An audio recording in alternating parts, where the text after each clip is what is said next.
vision. Each room had probably, was big like 4 yards by 5, 6 yards. Each cave, it was like cave. You couldn't go in without a little lamp. And we couldn't use matches or something like this. So we prepared ourselves the lamp, battery lamp. And we had plenty of battery, so we weren't in problem. In that case, my brother covered one wall with a little chest, and the back of the chest had movable back. In front, we put a lot of dishes that it should look like an old chest. And inside was all mud, water and mud, because it was a basement. So they built like 15 inches high elevation of wood supported by big stones. And they put together that when we run in, we should have where to sit, not to sit on the mud. And we, that night, that day, it was in the middle of the night, we started to hear shooting. And we understood that this is the end of all of us. But we took our chances by shooting and ran to the good hiding place. We had to go outside of the courtyard. We took a risk because we could have been seen. We didn't know who is that. And we ran. With us was my grandmother, this one, together with me, with us in the bunker, Per Gitter Rosmarin from Home Gittler. This is my grandfather, Rosmarin, Mordechai Rosmarin. He went with all of us to the bunker. Which My year aunt, was that? what? Which year? It was August 1943. This was the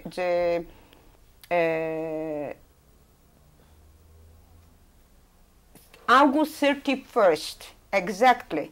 August 31st, 1943. It was Saturday. Yeah. And it was Saturday night, and at 2 o'clock in the morning, we heard this. We ran out from the beds. My little sister were hardly dressed, barefoot. We couldn't prepare over there, no food, no water, because it wasn't a place. There were rats, and there were mice, and there were worms. This was a really just for a day to hide ourselves. And with us went my aunt, my father's sister, with 3 small children, Chaim, Kalmele, and Shloimele. And a woman from the first floor, she was our neighbor, with a small baby. The baby wasn't yet 1 year old. And we weren't very happy about this, because we knew that if a baby like this goes in, we are finished. But she lost her husband. They deported him. And she said, you have to take me a new bunker. I don't want to go to the other bunker, because she could have gone to the other one across. She didn't want. You know, we didn't have a choice. She went in with us. We went in, we closed up, and my brother prepared a very small hole for breathing. The small was maybe 5 inches. It shouldn't be seen from the outside, under a big leaf. And we were sitting over there the rest of the night and the whole day, and we heard how under our window we saw just the shadows of moving people and screaming and German voices, up, up, up, heraus, heraus, schnell, schnell. That's all what we heard. The screaming, mother in Polish, mommy, mommy, where are you, where are you, father? There was a big disaster. The first day was just horrible to hear where we were sitting. We couldn't talk. We just whispered what to do, because we saw that it just started. We slept the whole night without food, without drinking. My little sister, she was 3 years old, she begged a little bit of water. We didn't have what to give her. Nobody could move out, because we knew everything is surrounded. in middle of the night, the little baby started terrible to cry, and the mother saw that with the screaming outside, she was less scared, but she saw it wouldn't be good, that we all will be killed. She put her hand to quiet down the baby. By morning, the baby was dead. Next morning, they found for somehow the little hole, we don't know how. They put a long rifle inside our bunker and started to shoot inside. The bunker turned out without, we couldn't breathe anymore, and we started to scream, we are coming out, don't shoot anymore. They stopped shooting, they knew now where to come around, and probably my brother, this is him. Where's this? Where did I put the pictures of my children that I showed them at the beginning? Oh, here. I want. No. Okay. No. Okay, I will find. I just showed them at the beginning. They were in your hand. All 4 children. Yeah. Oh, yeah. My brother Lolek, he started to scream. He knew how to open the bunker because he closed it up. He said, wait, I am coming to open it. He opened the bunker and probably a bullet penetrated his body because he was by the entrance lying down. When my father and mother were walking out, they gave him a kiss, covered him, and continued to walk. They couldn't move him even because the police was already standing and hitting my father. I saw in bunker that my father, I just saw that he's not well. I didn't know that when they opened the hiding, the light came in, and I said the German come into the hiding because it was a very small, you could only creep in. The entrance was like 25 inches. You could only go on your stomach, go in and go out, but not to the hiding. And in that minute I said to my father, Father, maybe I should hide myself under the wood that they elevated where the rock is. My father said, yes, go. Maybe you will be more lucky. Go inside, my child. And I went inside. I didn't know that my sister asked the same, that my sister went, or she heard, and she went through another angle by the entrance, maybe close to the entrance. When she heard what my father told me, she went under the wood. But she could only, if you were slim, you could go under because it was very low, elevated. She went under the other way. They took all them out. I was laying down not knowing that my sister Judy, she survived all the time with me, that my sister Judy, this is her, I have her other picture, this is her. This is my sister Judy, this is me, this is my father, this is Judy.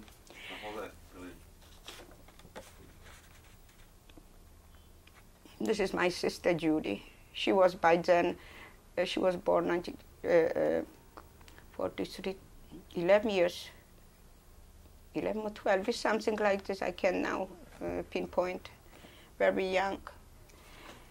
And I was laying down the whole day and the whole night, not knowing that somebody besides me is in the hiding.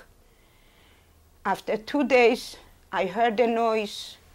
I was sure that this is a mouse or a rat, or a little cat. And I started to cough, to chase away. And I heard a voice, who is there, whispering. I said, here is Basia Rosmarin. Who is there? She said, here is Judy Rosmarin. This was my sister. I said, where are you? She said, by the entrance of the hiding. I said, I am in the middle where my father was sitting on wood. Come, push yourself towards me under the stones. She pushed, we were two. We were lying down, we didn't know what to do. The screaming from outside continued. The third day, the fourth day. The fourth day, we heard a noise in our bunker. We started to get very scared. We were sure. Then one of the assessments came. And we didn't move. We said, now it's our end. Maybe they will figure out, they will start to shoot inside. All of a sudden, we heard a voice, is there somebody? Is there somebody? Because everything was dark. You couldn't see nobody. It was dark, no face, nothing you could see. I said, where? Here is Basha and Judy Rosmarin.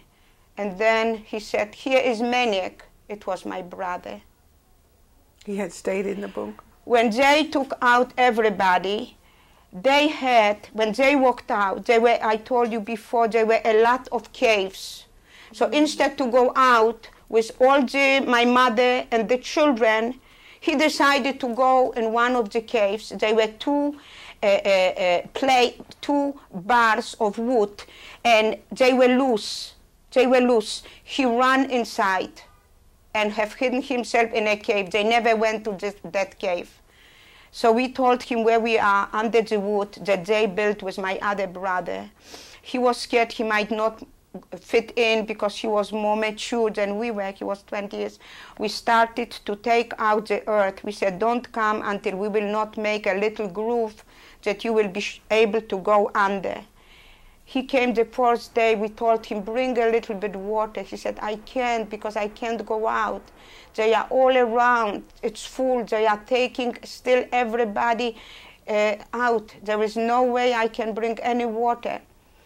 He came in. We were lying down over another 3 days. After it was like 6, 7 days. We didn't have nothing in our mouth, nothing.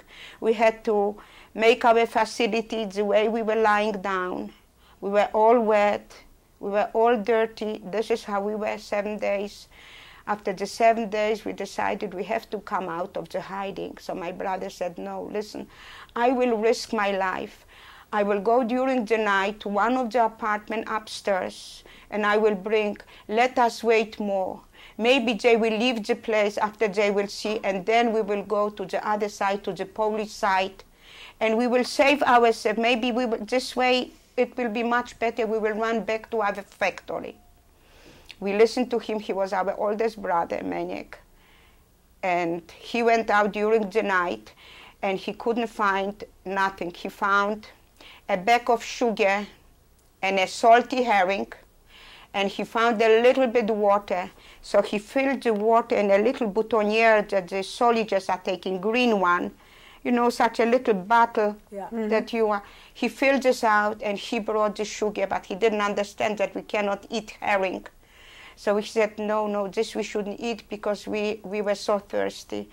When he came to the apartment, the same 5 minutes later, the assessment came, and he heard them coming, so he have hidden himself in the corner of a bed, pulled over the covers. They should think that they were already here, and they left. He stayed over there until the night. He didn't move anymore from the apartment. Then he came at night to us. We were still 11 days. It means we went out. I didn't go out. My brother decided he will go out only with my little sister, Julie. And he will leave me because we will walk out 3 together. It will be too much noise because he found out that in the same house, just by the edge, they made a station. The police made a station, and it will be impossible for 3 people to march. And the roads were very small. It was like a groove and a road, a rocky road, because it was a little town. Again, a grove, and there was already the Polish side. They were fields and belonged to Poles. They used to come, and it was maybe, I would say together, 30 to 40 yards, the whole road between the ghetto and the Polish field. But they used to come just to take the harvest or to take the potatoes and go to their homes. We were separated by a big field. It was September. They were growing wheat, and the wheat was cut off. by September 1st, the wheat was no more on but the potatoes were there. And that night, my brother decided when there will not be moon, it will be a darker night, he will try to go out. And he said, if you will not hear shooting, you should know that we made the groove, the road, the groove to the field. And then the next day, you have to try. Because don't go the same day, because you will never catch with us up. We don't know which direction we will get. And the reflectors were continuously turning around the ghetto. Big reflect lights they set up that it should be lightened. If somebody wants to escape, they should spot him. And it was turning. I didn't know about this sitting in hiding. So I stayed another night, and I said, no, I should have gone. I don't know, how can I go out myself? I didn't know that I can't walk. I didn't know that I can't walk from being 11 days on lying position and not eating and not drinking. I didn't know that I was so weak. I crawled out from the hiding, and I just looked we just wet our lips from the little bit that my brother, we couldn't drink because there wasn't enough for the 4 days we were. So that was all in 11 days that we had. With the little sugar. We licked the sugar. All the time we licked the sugar that he brought. I came out, and it was very dark, and I saw the dead the baby was still lying down on the wood. When I saw the dead baby, I fainted. I don't know how long I was laying down outside the hiding point in the mud. Then I started to crawl out, because the hiding had a very low going out to the outside. I went out, and I wanted to pick up myself, and I saw I can't stand. And the water was dripping from a gutter to a little dish. I remember like today, and it was dark, I didn't know even what, but I did remember that there was always, it was the house we lived. I wet mud, and meantime I made all black with mud. It wasn't water, it was mud. I went out, and I saw the reflectors, and I didn't know what to do. But I said, I will wait until it will go over the house, they will change the direction, and I jumped in the grove. And then when the reflectors moved again, I came out crawling again to the grove and to the fields. Unfortunately, I saw I can't stand up, so I started to crawl, and this was a cut-off harvest. All my skin got off, everything was bleeding, but from far was the bushes of potatoes. And I walked maybe 800 feet, maybe 2-3 hours. I walked crawled like this until the bushes of potatoes. I went to the potatoes, and I went in and waited until in the morning. And that morning that I just before told you at the beginning, from these bushes I waited until the first person passed by and bring me a little bit water, because I could hardly talk. And that night, that hour, a man on a bicycle passed by, a man in his 30s. And I called out. I speak a very fluent and a very good Polish, because I attended Jewish school, but we weren't allowed to speak any different language, only Polish. And I talked to him in Polish. He should bring me a drop of water. And then he told to me, I will never forget, Ty kocie, you cat, you will never survive. I will bring you back.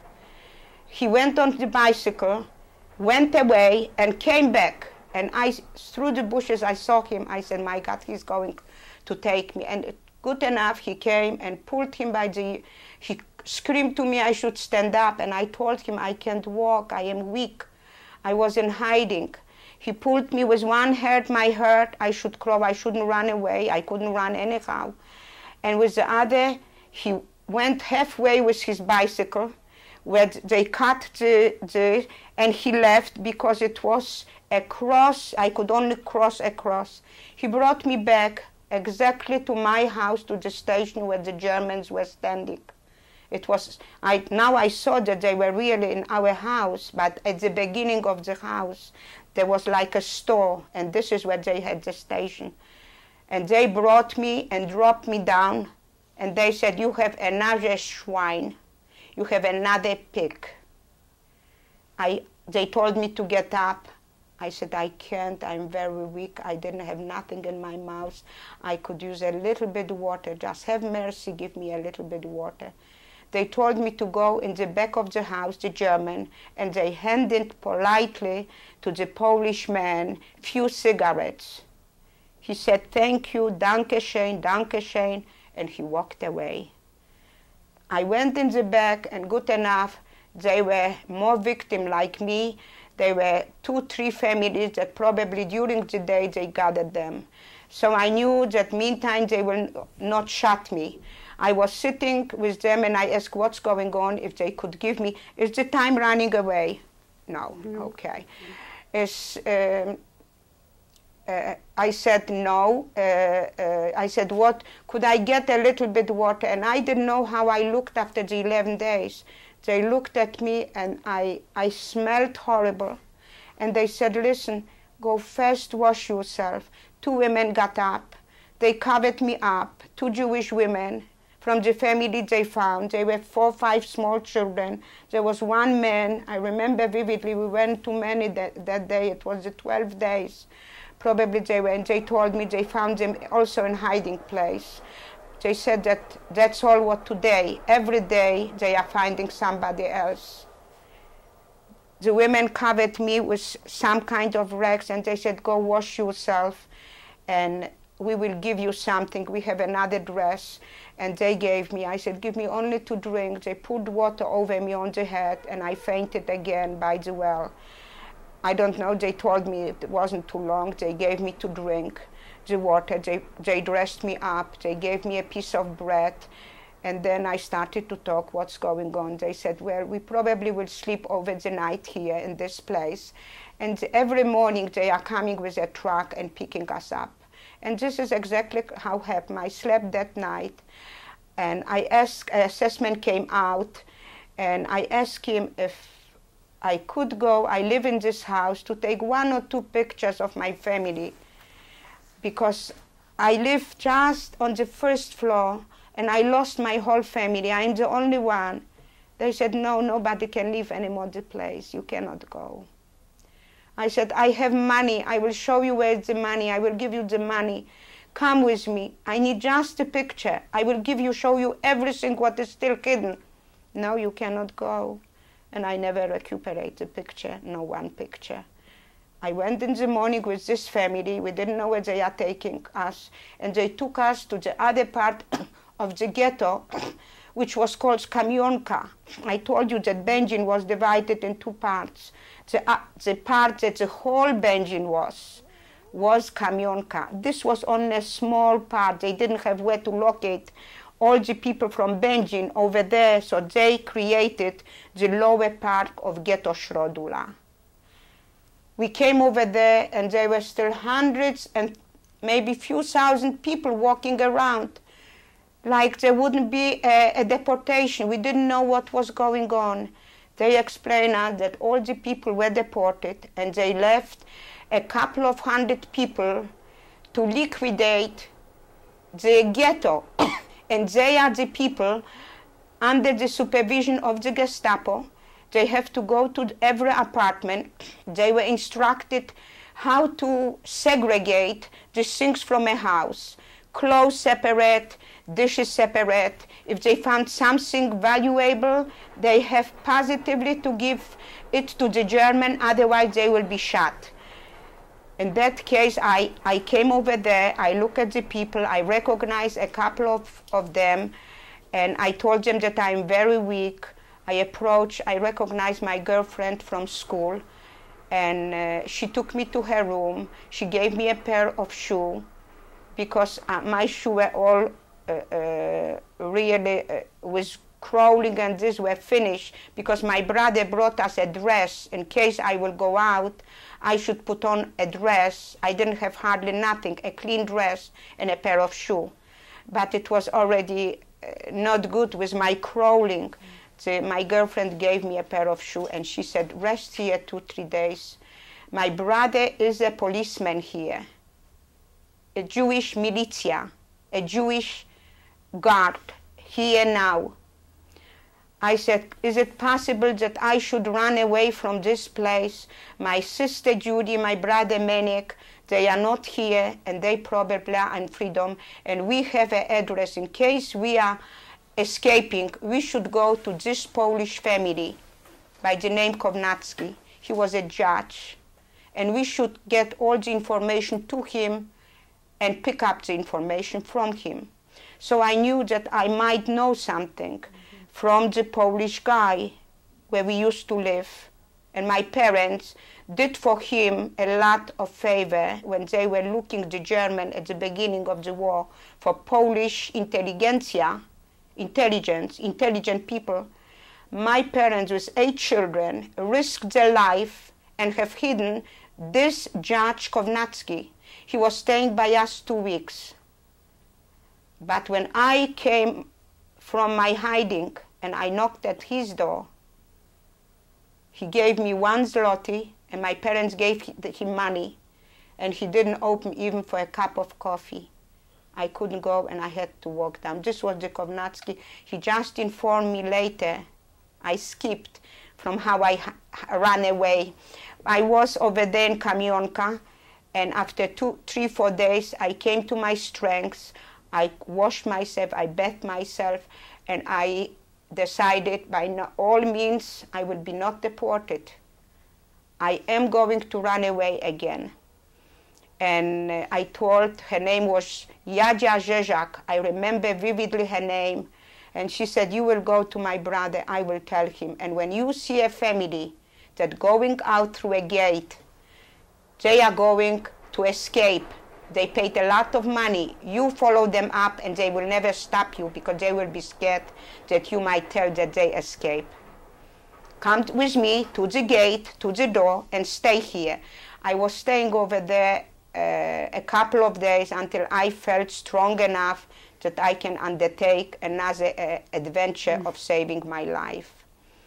Good enough, I walked out and I heard the name Ogórek, like today, with 1 little boy, but I really didn't know where I should go. I walked out. I wasn't very familiar with Będzin because we didn't live over there, but I knew 1 street that led to my town Sosnowiec, where I wanted to go to the Polish Kownacki. He should give me an idea, some money. I didn't have money, nothing. So I walked maybe for 2 hours because it was a couple of miles to walk to Sosnowiec, and I didn't have yet money. I came to the door. It was I don't remember which day, and I knocked at his door, and I was scared that any Polish people that lived in this house might recognize me because we used to live in this house, and the doorman knew very well all of us. So I just was scared more of the doorman than anybody else. But I still climbed up, knocked at the door, and the man said, yes, your sister and brother were here 3 days ago. I gave them the money, but I don't know where they went. So I knew now that my brother and sister are alive, that they didn't shot them, that they really were successful with the escape. But I didn't know where to look and what in between they encountered the danger. I decided to go back to Będzin and to go towards our factory. Maybe over there the owner of the factory will help me to tell me what should I do. And I came to 1 Polish lady that my grandparents from Będzin lived. She was a very, very nice lady. She really wanted to help me a lot. She said, come, sit here, rest here, hide yourself here in the toilet outside.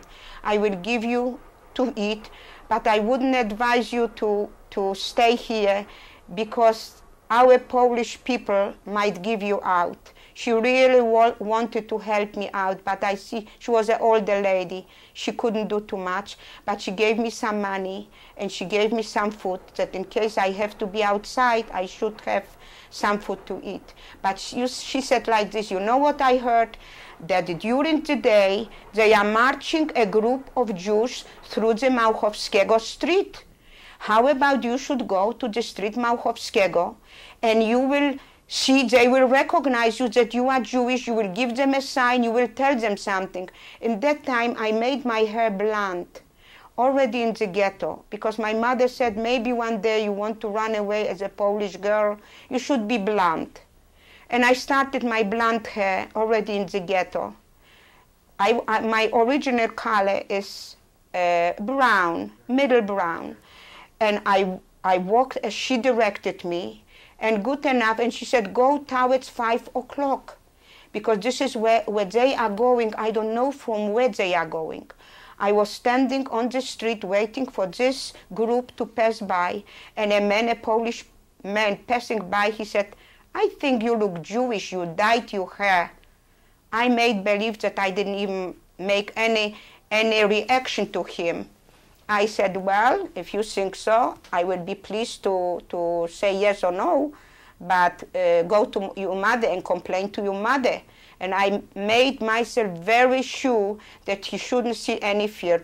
Good enough, at 5 o'clock I saw a big group, men and women, young people, all young people, and I started to walk on the sidewalk, and I said, Shema Israel. They should hear that I am Jewish. The minute they heard this, it started a movement in the, and this is how they got in, my brother and my sister. He found out the same way, in such a group. And they started to move around, and the word passed by to the group men, to the Jewish group men who directed the whole group. They were like 2 policemen, German in front, 2 or 3 policemen at the end, watching that nobody should escape. But at the edges, at the end, on the side, were walking Jewish group men that directed the whole group. They were maybe 300 people. And the sound was around that I am Jewish, and they started to give me sign like this. I should walk, I should walk. They will give me a sign when to come into the group. All of us. Where was the group going? To the kamionka, and they brought them still to shops. They still were functioning certain factories that were safe, and they didn't close them up. So they brought the people. They were some factories from Shu or Rosne, I think the shop calls Rosne. They were still functioning, not for long, but they were still functioning. So they were taking them up like to finish up what wasn't finished yet. And this was the group that were going back and forth every day. They gave me a sign, and I jumped to this group. And at this particular moment, somebody had to walk out from the group and be like a guardian, because they counted the people, how many went out from Ghetto Kamionka and how many are coming back. I'm coming to the Ghetto Kamionka, and this was the Rosne shops too. And I found out that my brother and I found my sister over there. We were not too long over there, maybe a week, and it came again an announcement that the Germans are coming to pick up people for labor or for Auschwitz, nobody knew where. And among them was I and my sister and my brother.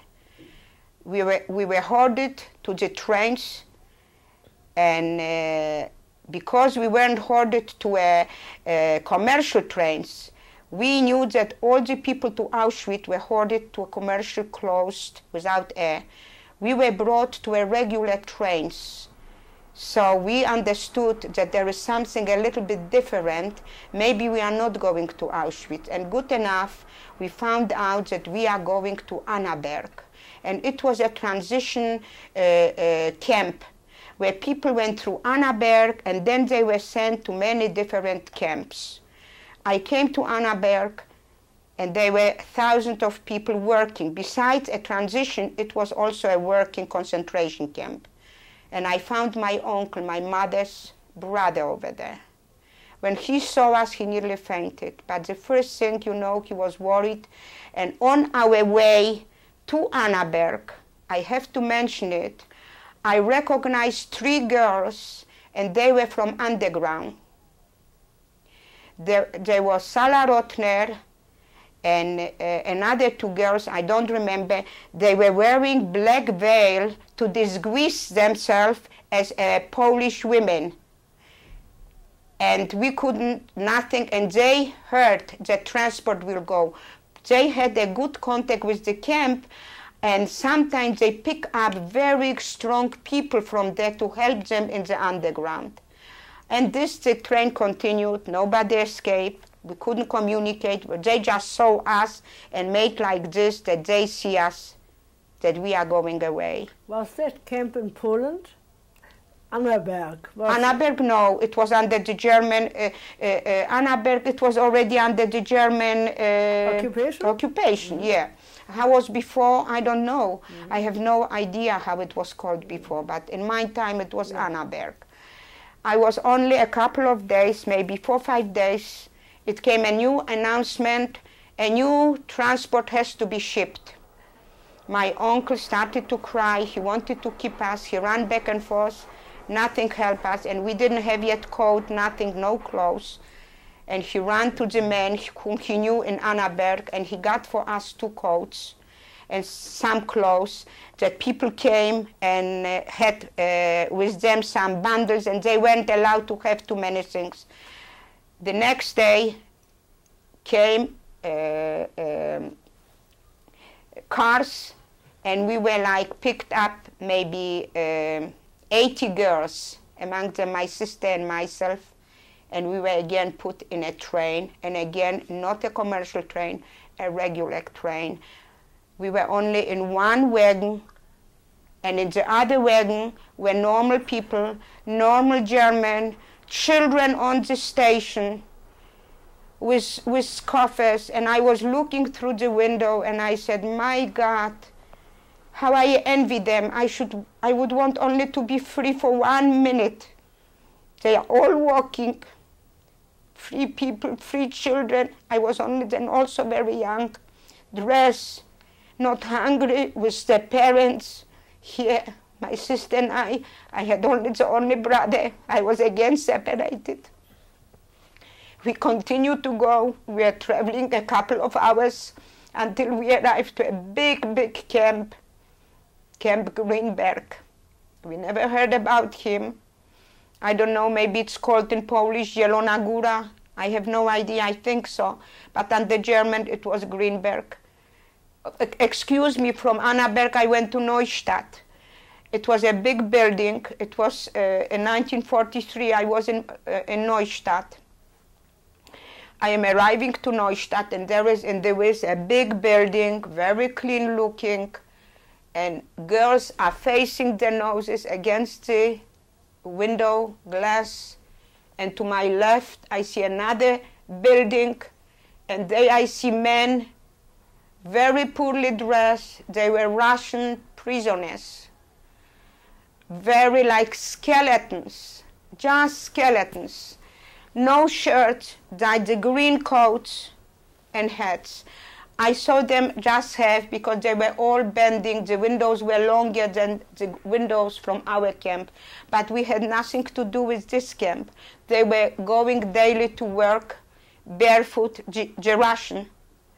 And we girls later, from pity, we had pity on them to give them a potato. They were really starving and falling from hunger. This Neustadt was a textile factory. We were brought to a textile factory.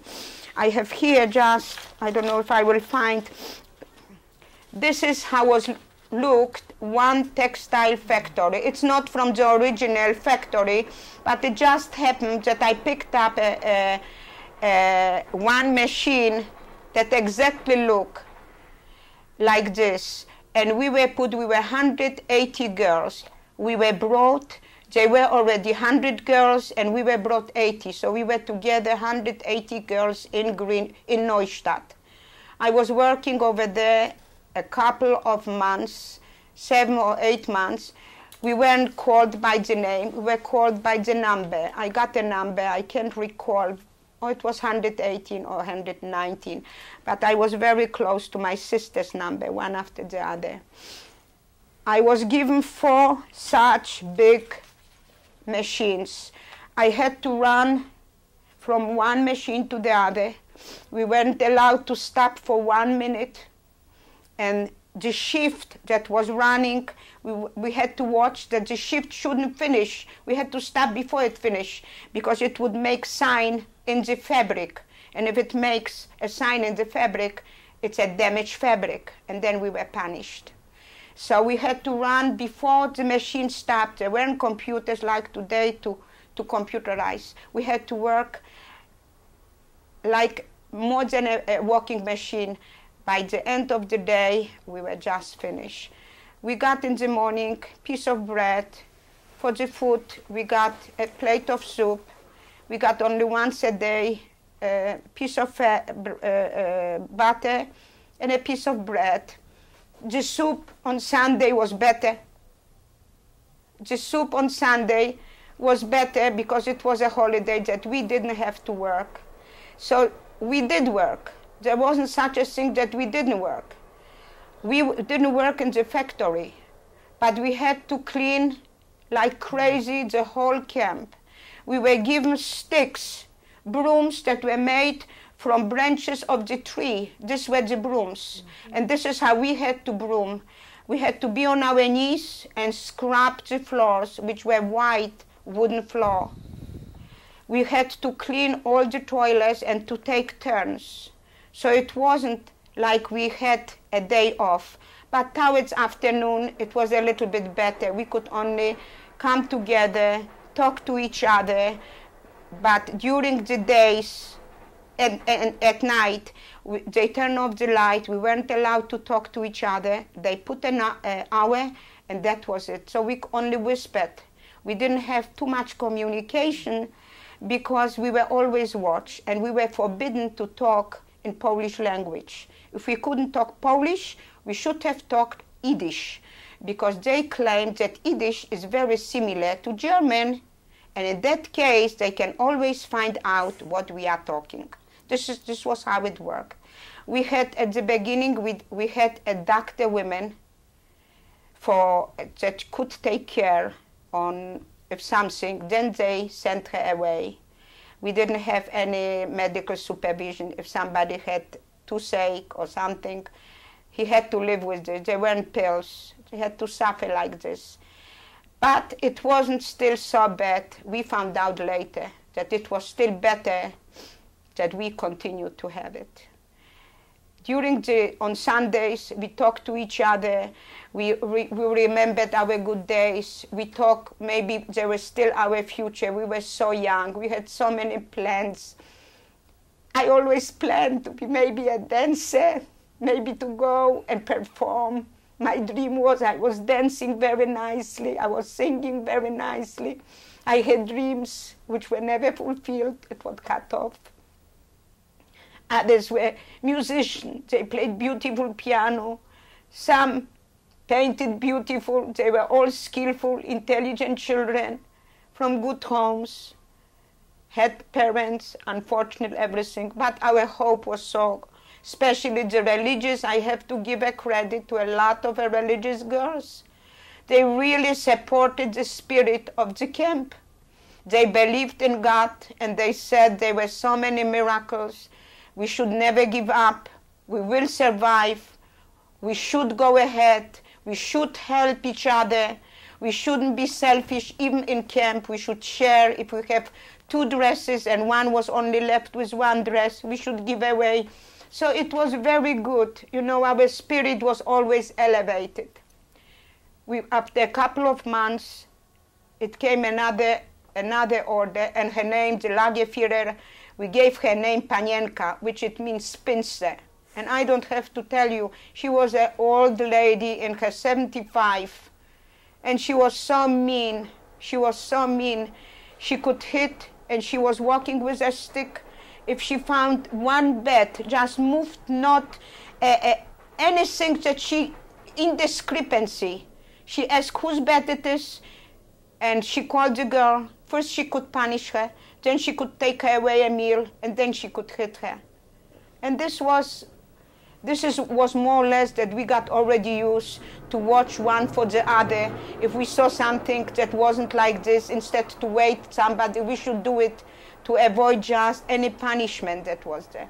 After a couple of months, it came another order that this place is going to be closed up. They took out the Russian before us. For a few weeks, we still saw the Russian prisoners walking, then they disappeared. We saw them less and less. They were really dying away in this camp, and then they took them away. After a couple of months came an order, and we were again transported. They put us,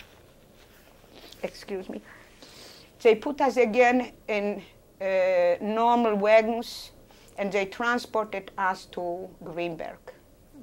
We arrived to Greenberg, and this was a real concentration camp.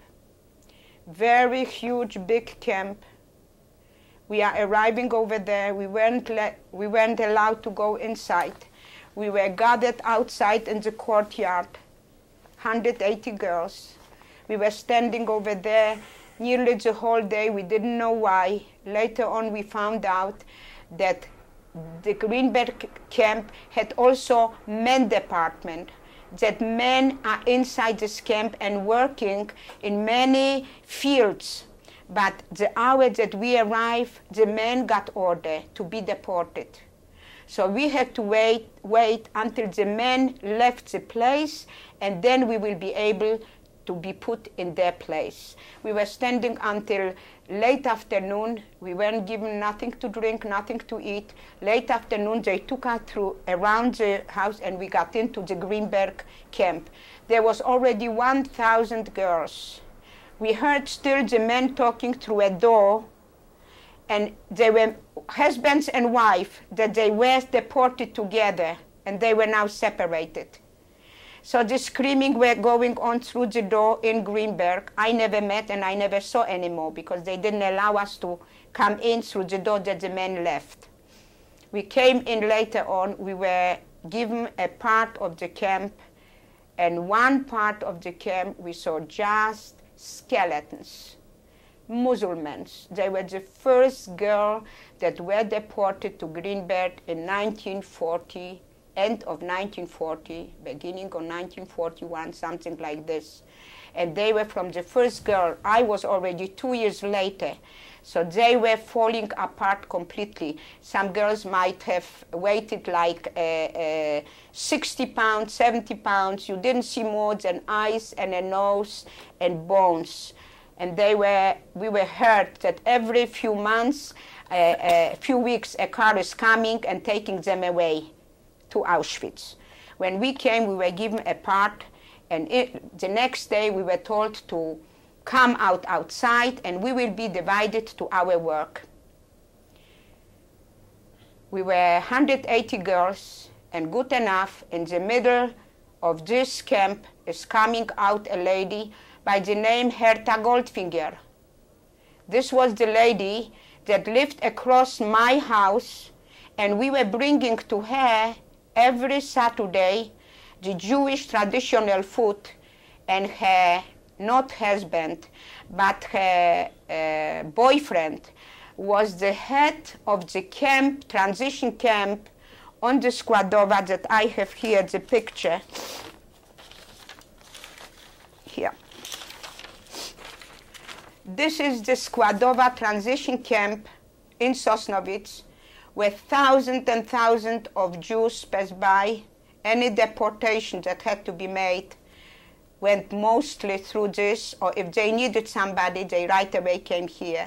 This was why I brought this. This was my school, where it wasn't yet finished, and it was built by Jewish businessmen in Sosnowiec, and I attended only 1 year. The floors weren't yet finished. And coincidentally, that I found this school, and this is through where, on Old Sosnowiec. This lady had a free entrance to this building, and she helped wherever she could to take out if somebody turned to her. And she knew my parents, and she knew us because my sister Judy and me were the one who came every Saturday to her. When she saw me over there, she called me out like this, and she pointed out, and she said, "You don't pick up any other job. You are a shoemaker, you were in the house a shoemaker, and you will be here a shoemaker." I understood her message, because the men left, and they were the shoemaker. And to be a shoemaker, it meant to be in the camp and not to go to work outside to the factories. So it was already like she would save my life. When she told me this, I said, "Here, I have my little sister Judy." She said, "Well, we have here a commission and they will decide." My sister Judy then was 11 years old. And they built up a very small group, which they called the children's group, in this camp. So they gave them a lighter work, not so hard, and they brought them like an hour sooner from the camp. Not when everybody came, but they had to go at 5, 6 o'clock in the morning. They had to get up. Good enough, I became a shoemaker with another 4 girls, but one of them knew really the job because her father was a shoemaker. And as I mentioned it to you before, that the children followed up the parents' profession. And in the war, probably she had to help her father, and she knew completely from scratch to make new shoe. She was just a girl of 16 years old. She survived. I met her after so many years in Israel, in Jerusalem. I didn't know that she was alive. Good enough, I became, and this is where another hell started for us. Greenberg was a very, very bad concentration camp. We were 1,000 girls. Every few weeks, they came from Auschwitz, pick up new girls, send them away, and little by little, whoever didn't feel well, every on and off, the assessment came by the name Lalush. They made an appel. Appel is a roll call at 4 o'clock in the morning, and to punish for even any little thing, they... We'll run out of tape in 10 Okay. minutes. 10 minutes? Oh, We can put another tape in when we're finished. okay. Fine, okay. I will make it shorter, okay? They make a roll call, and he was wearing a signet, and each time at 4 o'clock, it was winter, snow was like 10 inches high. We had to stand many hours until 8, 9 o'clock for 4 hours sometimes, and then he shipped the whole transport to work. We went back to our work over there, and he called out some girls that he moved in the wrong direction, turned around. There was a dead head signet, turned around to the inside of his hand and smashed as long a girl as punishment for no good reason, to show how discipline has the concentration camp to be. Then they put her to down bleeding. Then he picked up another 3, 4 girls. We had hair. They didn't shave up like in Auschwitz, the hair. We all have our hair. So the biggest punishment was to shave up the hair of a girl to the bare skin. And this is what they did. I will never forget this. 2 of them wanted to commit suicide. Hardly we kept them together. I will skip continuation. The food was, we got just a square foot, like a pumpernickel. It was 5 inches high, like this. And this was the one time daily with a cup of black coffee. We got in the morning, we were standing, and everybody was looking on the table. Maybe I should be the 3rd, maybe the 4th, because the 4th portion is bigger, you know, just to think. That was a little bit selfishness, but this is the truth. And then when we came from work, not me, because I was working already there, so I could get when the camp personnel got, then I got my food. And in the morning, I had additional job. I had to pick up at 5 o'clock in the morning. We were 5, 6 girls, we were assigned to bring from the magazine 50-kilo basket of potatoes to peel for the camp when they will come. So each of us had to pick up 5 o'clock in the morning. And to tell the truth, I have stolen many times potato, and I put here inside on my body frozen potatoes that I should be able to warm up, to cut up. We had a little stove as a shoemaker to warm up the soles, because hard soles you couldn't fix. So we cut it up around the stove, and I divided it among, I had a very close friend I met, my best friend, Hanusha Jerzy, and we all lived together like one family, and my sister, and we were carrying it every day at 5 o'clock in the morning. 6 girls, around 200 pounds of potato for 1,000 girls. And there was all the people that were peeling it. In the mid of I think November, we were checked on, every few weeks they check our lungs. On mid of November, I think, 1943, arrived many trucks of Gestapo, directly maybe 40, 50 Gestapo, and we were told, all of us, to go out to the courtyard. We didn't know what is now going on.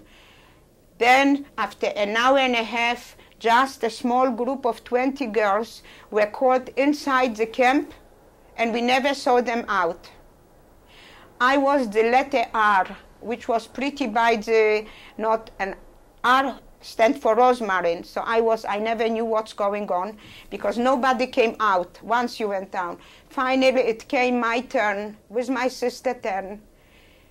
And we are coming in, and we are seeing around 40 SS men with the swastika red bands on their hands, and at the sides were the women SS, because we had women SS that were watching us, not men. They were in black uniform with black cape, with black hats. And in the middle were a few marks with chalk, like 4 places. And I see still naked women, and I recognize my friends. And each of them were standing, and we were still in the back until came our turn. We are approaching, and many were religious girls. They would rather see they should be shot. We didn't never, you know, we were 14 years girls, but we didn't dare even to kiss a boy in that age, in our time. We didn't know what it is even to do things. Some didn't know even how a child is born by 17, 18, because it was a different time. And here the people told us to be naked with the hands up and turn maybe 10 times around. And they were with a stretched big table, 30, 40 assessmen sitting and watching us, and each one pointing something else. We started to suspect that they are picking up girls for prostitution. If they looked at us that way, it's only for prostitution, because it wasn't a checkup, there wasn't a doctor, there was nothing. So we were thinking maybe it's so bad at the German front that they want to pep up the soldiers and send them beautiful girls, and this is the way they were. This was the rumors. A lot of girls started to look for poison, that rather they would be poisoned than to go for this mission. Finally, we knew what it is, and we waited now any day they should come and pick up whatever they mark. And each of them marked something else. I belonged to 5 or 8 assessment. This chalk belonged to another 8, 10 assessment, because every 10 assessment, 8 or 10, had a chalk, and we turned in front of them. We came out of it. We couldn't eat, we couldn't sleep. We were just shaking up what's happening to the human race. It was the end of us. Or we were so humiliated. Nothing was so bad as the humiliation of a human dignity. This is what they stripped us from our parents, they stripped us from our family, they stripped us off from our clothes, from our everything what we possessed. But to strip us off naked, this we never believed. We were too young to face it, the reality what is happening to us. So we were very depressed. After this we were served meal. Everything was standing. I remember like today, nobody touched a spoon. We all went to bed. We couldn't swallow nothing. The next day we were talking about this. I will make it shorter. Then it came towards the 1944, the end. By December, we started to hear the rumor from the German. It was incidentally, Greenberg had the most beautiful, the most modern textile factory that people from all over the world came to look.